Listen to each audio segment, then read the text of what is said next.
a todos e todas, eu sou Carla Tsu do canal Literatura Café e Chocolate, que vai mudar de nome porque eu acho que Literatura Café e Chocolate cumpria um outro propósito, então eu vou fazer uma troca do nome desse canal para Diário de uma Desperta, porque considero que esse nome traz mais do que eu pretendo com esse canal, né? Que é me despertar dessa matrix que a gente vive e ajudar no despertar de outras pessoas. Muito que bem, estamos seguindo uma sequência de vídeos, né? Uma série de vídeos sobre o Tuesday Lobsang Rampa, em especial esse livro Você e a Eternidade. Estamos na lição 8. Quem tiver curiosidade de saber, né, um pouco mais sobre as outras lições, as 7 lições anteriores, eu vou deixar o link dessa playlist aqui na descrição do perfil. Sugiro que você leia Tuesday Lobsang Rampa, porque um vídeo não é capaz de trazer a profundidade dos ensinamentos desse mestre, principalmente nesse livro, que é um livro que cumpre ali um propósito de ser um curso, um despertar para essa nova consciência, né? Eu fiz o meu roteirinho aqui, porque, como eu falei, tem muitos assuntos, tem muito conhecimento em cada linha do Tuesday Lobsang Rampa, então é importante que você leia. Eu vou deixar o link na descrição desse vídeo da estante virtual para você conseguir comprar o livro físico, porque eu prefiro, e eu vou deixar também o link de algumas bibliotecas online, onde você pode baixar e ler no seu tablet, caso você goste dessa forma de leitura. Eu particularmente não gosto. Vamos à lição. O que o Tuesday Lobsang Rampa começa falando nessa lição? Ele começa falando sobre os átomos, né? Ele começa falando do nosso corpo físico, que dentro dessa visão ocidental que a gente tem, é o único corpo para muitas pessoas, né? Muitas pessoas consideram que a gente só vive uma vez, e tem até um dito popular, né? A vida tem que ser aproveitada porque só se vive uma vez. Na verdade, a gente vive muitas vezes e nós não temos apenas o nosso corpo físico. E para introduzir essa ideia, ele começa a questionar uma outra máxima do nosso pensamento ocidental, de que dois corpos não podem ocupar o mesmo lugar no espaço. E ele diz que sim, que podem ocupar o mesmo lugar no espaço. Por quê? Porque tudo é feito de átomo. Então, entre um átomo e outro, existem espaços que podem ser ocupados por outros átomos. E ele dá como exemplo um copo de água com areia, né? Que se você colocar uma quantidade de areia, ela vai ocupar ali o mesmo espaço, mas ela não vai dissolver, né, dentro da água. Ela vai ocupar ali de uma forma um pouco mais separada esse espaço, vamos dizer assim. E ele dá um outro exemplo, o copo de água com açúcar, que o açúcar, na medida em que você vai colocando, ele vai se dissolvendo e vai ocupando ali entre as moléculas de água, as moléculas de açúcar vão ocupando esse espaço. E a água só vai transbordar se você exceder na quantidade de açúcar que vai se depositar ali no fundo do copo. E ele faz essa introdução para falar do quê? Que nós, seres humanos, temos além do nosso corpo físico outros corpos. E ele promete que ele vai destrinchar um pouco mais esse assunto nas lições seguintes.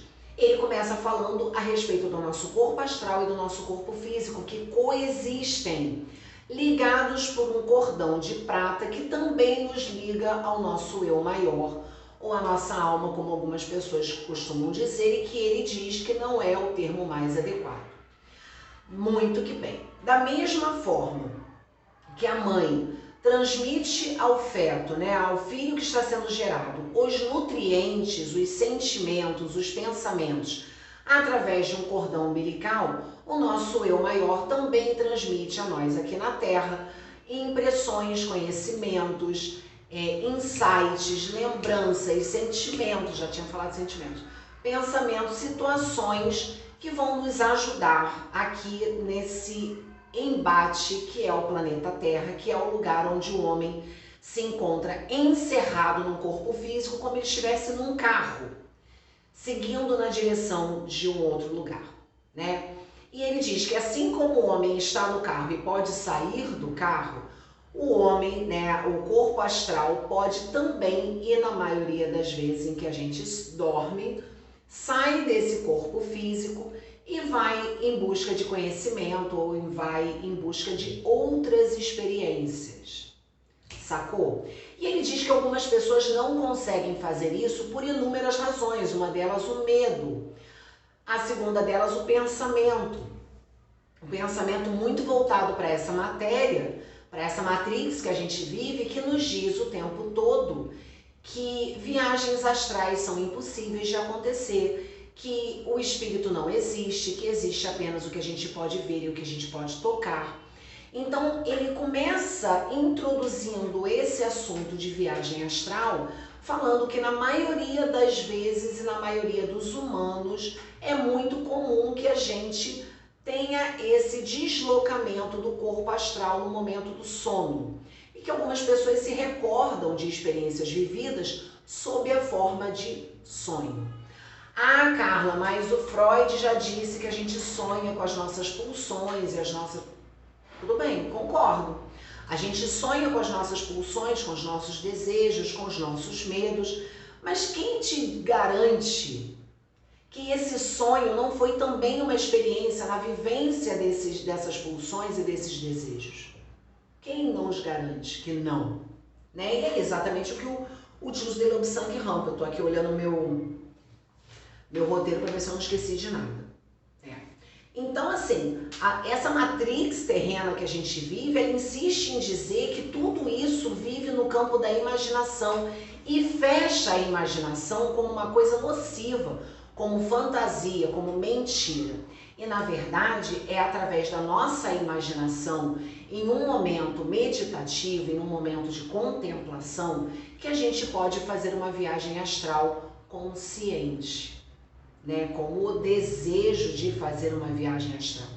E ele nos coloca no final desse capítulo uma técnica para que a gente consiga fazer isso, né, que consiste em quê? Da gente encontrar um lugar onde a gente não será interrompido, ficar de preferência com a luz mais fraca ou até no escuro, né, com uma luzinha perto, para que você, caso você tenha angústia, né, de ficar no escuro, e imaginar que você tem uma grande janela, né? Uma janela, ele fala até uma janela preta, ele chama de veneziana, né? Mas uma grande janela que dentro dessa técnica que ele está ensinando corresponde aos nossos pensamentos, ao nosso consciente, e a gente começar primeiro, né, a acalmar a nossa mente, acalmar os nossos pensamentos para que a gente possa olhar o que está além dessa janela, para que a gente possa conseguir deslocar.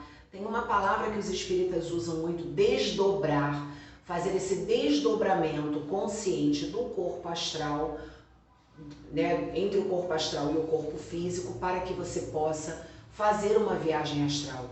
E nessa viagem astral você pode visitar qualquer lugar, você pode visitar qualquer pessoa, você pode visitar qualquer espaço, você pode visitar qualquer espaço no universo que lhe é dado esse direito, né? Porque é lhe dado esse direito.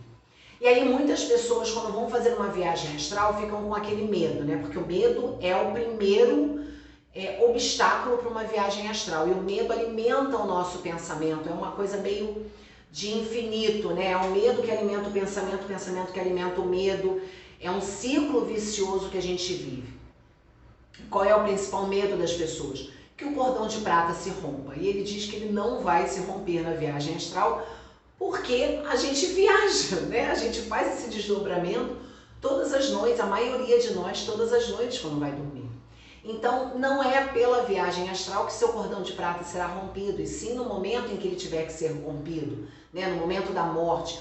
Porque assim como a criança que nasce tem a morte daquela vida que ela tinha dentro da barriga da mãe, no momento que se corta o cordão umbilical, o homem também vai ter a morte do corpo físico no momento que tiver que ter a morte do corpo físico, no momento que buscar essa morte. Mas não virá através dessa viagem astral. Então, esse cordão de prata, né, esse conjunto de moléculas de uma velocidade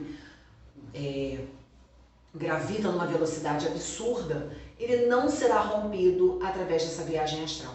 Ah, mas um outro espírito pode tomar o meu corpo. Não, a não ser que você decida por isso. A não ser que você dê a sua autorização, porque esse corpo físico foi dado a você, para que você cuide dele, né? Então, esses dois medos são infundados, são medos que a gente precisa superar e ele nos coloca, né, como sempre, que é através da prática, através dessa prática diária ou semanal de fazer uma viagem astral consciente que a gente consegue superar essa densidade do corpo físico e ascender para a compreensão de outros eventos maiores e melhores e mais profundos que vão nos ajudar muito na nossa vivência física. É isso, gente. Eu quis fazer um vídeo um pouco mais longo, mas também não tão longo para que vocês possam assistir até o final. Espero que vocês gostem. Busco trazer aqui as minhas reflexões. Ó, o trem vai passar e eu vou deixar ele passar. Busco trazer as minhas reflexões para que vocês possam criar as suas, né? Para que vocês possam buscar Lobsang Rampa. Tem muita gente agora falando de Lobsang Rampa. É muito bom isso.